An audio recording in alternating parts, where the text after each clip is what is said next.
আসসালামু আলাইকুম। জাবির একাডেমির আরেকটি নতুন টিউটোরিয়াল ভিডিওতে আপনাদের সকলকে স্বাগতম। আজকের এই গুরুত্বপূর্ণ ভিডিওতে আমরা শিখব কিভাবে এমএস এক্সেল এর যে কোনো অ্যাক্টিভ থাকা সেল অনুযায়ী সেই রোটি অটোমেটিক হাইলাইট করা যায়। অর্থাৎ আমরা যে সেলে মাউসের কার্সর রাখবো বা সিলেক্ট করব সেই সেলের রোটি অটোমেটিক হাইলাইট হয়ে যাবে এবং আমাদের পছন্দ করা কালার অনুযায়ী। আমরা যখন বড় ধরনের কোনো এক্সেল ফাইল নিয়ে কাজ করি তখন যদি আমরা এই টেকনিকটি শিখে নিতে পারি তাহলে আমাদের ডাটা এন্ট্রি করা খুব সহজ হবে এবং নির্ভুলভাবে আমরা ডাটা ইনপুট করতে পারবো।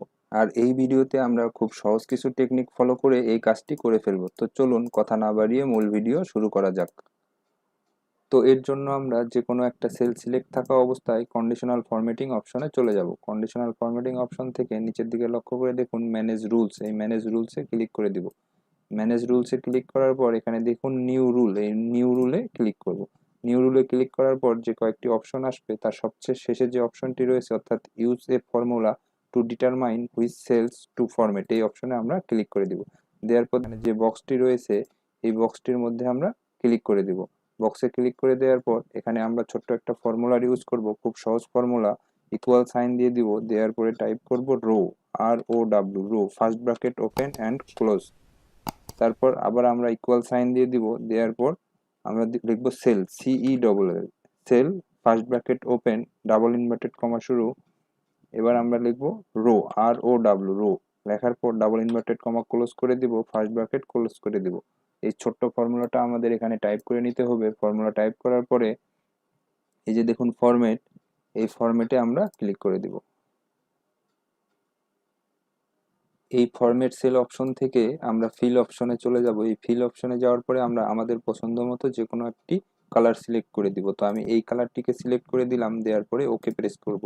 পুনরায় আমরা ওকে প্রেস করব, করার পর যে ছোট্ট উইন্ডোটি থেকে যাবে এখানে আমরা এই বক্সের মধ্যে যে সেলগুলো রয়েছে এগুলোকে আমরা কিবোর্ড দিয়ে ডিলিট করে দিব। দেওয়ার পরে আমরা আমাদের টেবিলটাকে মাউস দ্বারা এভাবে সিলেক্ট করে নেব। আমাদের যতটুক ডাটা রয়েছে আমি ততটুক সিলেক্ট করে নিচ্ছি, আপনারা চাইলে কম বেশি এভাবে কলাম রো সিলেক্ট করে নিতে পারবেন। তো আমি আমার যতটুকু ডাটা রয়েছে আমি ততটুকু সিলেক্ট করে নিলাম, নেওয়ার পর অ্যাপ্লাই ক্লিক করে দিব এবং ওকে করে দিব। দেখুন আমার এখানে এই কাজ কন্ডিশনাল ফরম্যাটিং এর কাজটি শেষ। তো এখন আমাদেরকে ছোট্ট একটা VBA কোড ইউজ করতে হবে। এর জন্য আমরা শীটটির উপর মাউসের রাইট বাটনে ক্লিক করে ভিউ কোড অপশনে চলে যাব। ভিউ কোড অপশনে চলে যাওয়ার পর এখানে লক্ষ্য করে দেখুন দিস ওয়ার্কবুক, এই দিস ওয়ার্কবুকে ক্লিক করব এবং এখানে দেখুন যে ড্রপ ডাউন লিস্টটি রয়েছে এখান থেকে আমরা ওয়ার্কশিট সিলেক্ট করে দিব। জেনারেল আছে, আমরা জেনারেলের পরিবর্তে ওয়ার্কশিট সিলেক্ট করে দিব এবং এখানে লক্ষ্য করে দেখুন সিলেকশন চেঞ্জ, এই সিলেকশন চেঞ্জ অপশনটা এখানে থাকতে হবে, সিলেকশন চেঞ্জ। তো এটা অটোমেটিক সিলেকশন চেঞ্জ থাকে।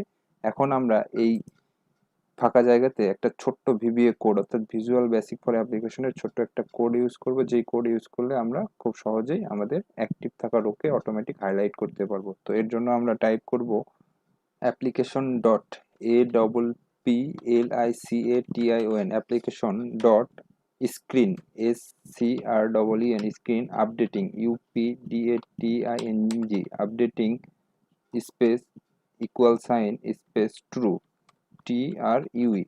এই ছোট্ট VBA কোডটি ইউজ করলেই আমাদের কাজটি হয়ে যাবে। আমাদের VBA কোড টাইপ করা শেষ। এখন আমরা এখানে এই যে লক্ষ্য করে দেখুন বাম পাশে ভিউ মাইক্রোসফট এক্সেল, এখানে ক্লিক করে দিব।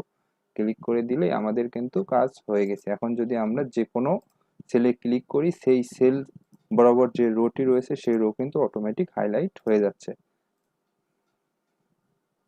এখন আমরা এই ভিজুয়াল বেসিক ফর অ্যাপ্লিকেশনের এই উইন্ডোটি ক্লোজ করে দিব এবং এখান থেকে আমরা ফাইলটাকে সেভ করে নিব। আমরা যে কোনো ইচ্ছামতো আমরা ফাইল নেম দিব এবং এটা আমি ডেস্কটপ সিলেক্ট করে দিলাম, ডেস্কটপ সিলেক্ট করে দিয়ে সেভ করে নিলাম। দেখুন আমাদের কাজ কিন্তু শেষ। এখন আমরা যে কোনো সেলে কার্সর রাখলেই আমাদের ওই অ্যাক্টিভ থাকা রোটি অটোমেটিক হাইলাইট হয়ে যাবে। তো এই ছিল আজকের ভিডিও। আশা করছি ভিডিওটি আপনাদের ভালো লেগেছে। পরবর্তী ভিডিওতে আমরা দেখব কিভাবে অ্যাক্টিভ থাকা রো এবং কলামকে একত্রে হাইলাইট করা যায়। সেই পর্যন্ত ভালো থাকবেন, সুস্থ থাকবেন, জাবির একাডেমির সাথেই থাকবেন। Thank you so much for watching this video.